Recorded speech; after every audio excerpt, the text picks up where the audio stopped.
Spoštovani, Ivan Cankar je bil rojen 10. maja 1876 na Vrhniki. Od tedaj je minilo 147 let. Prebičan od številnih tegob je zapustil ta svet in čeprav za njim ni ostalo nič posebno razkošnega, saj je bilo ravno siromaštvo njegov trpki sopotnik, je vsemu svetu, ki bere njegovo liriko in prozo, kakor tudi vsem odrom sveta, kadar uprizarjajo njegove drame, zapustil neprecenljive darove. Tudi mi se zatekamo k Cankarju, da bi nam pomagal razvozlati zagoneten klobčič življenja. Ker so njegova dela tako jezikovne kot duhovne mojstrovine, bodo to lahko počeli tudi prihodnji rodovi. Cankar je eden tistih, ki jih nikoli ni mogoče prebrati do konca. V Cankarjevem domu v Ljubljani se letos poglobljeno ukvarjamo s človekovim odnosom do narave.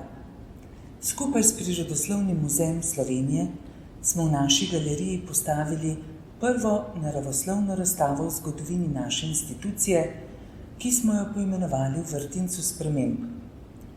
Zato se bomo ob tej priložnosti vprašali, kakšen je bil Cankarjev odnos do narave. Cankarjev odnos do narave, do rastlin in živali je v primerjavi z nekaterimi drugimi področji njegovega življenja in delovanja precej slabo raziskan, čeprav že obstajajo tudi zapisi o tem. Zagotovo se ob tej tematiki najprej spomnimo na kanarčka Hanska in na vrabca anarhista, ki naj bi umirajočim dekletom v presenljivem kratkem romanu Hiša Marije Pomočnice prinesla vsaj malo veselja. Oba ptiča, ki jo Cankar opiše enako pozorno in sočutno, kakor opisuje junake človeške vrste, pogoltne smrt. Vrabec anarhist predstavlja tisti del neukrotljive narave, ki je človek ne more podjarmiti, v želji po svobodi se toliko časa zaletava v šipo, da obleži mrtev. Zdi se, da se je Cankarjev čut za naravo še dodatno poglobil med letoma 1910 in 1917, ko je prebival na Rožniku. V tistem času, tik pred Prvo svetovno vojno, je napisal tudi cikel 7 živalskih črtic.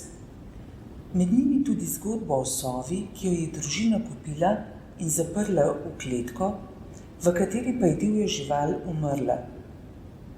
Na slepo je posegel človek v neznano življenje in je bil ubijalec, je črtico sklenil Cankar.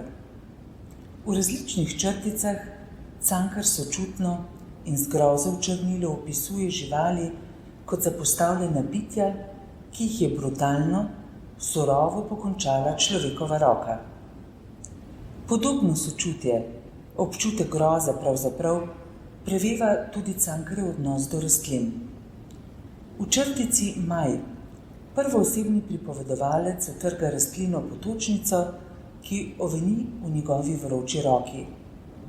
Presune ga strah, ko jo vidi mrtvo, in spomni se na vse tiste, ki jih je pohodil brez misli in kesanja.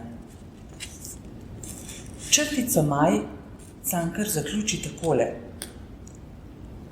Vsem sije to majsko sonce, čmrlu in mravljincu, sinicam in ščinkavcem, praproti in šmarnicam, hrastom, smrekam in borovcem, vsem božjim stvarim, le človeku ne. Človeku, ki ima dušo, razum in voljo, le srca ne. Cankar ni le umetnik in aktivist, ki se postavi na stran izkoriščenega in brezpravnega človeka, ampak tudi pisec, ki opozarja na človekovo kruto zasužnjevanje vseh drugih živih bitij in narave kot takšne. Danes je Cankarjev rojstni dan.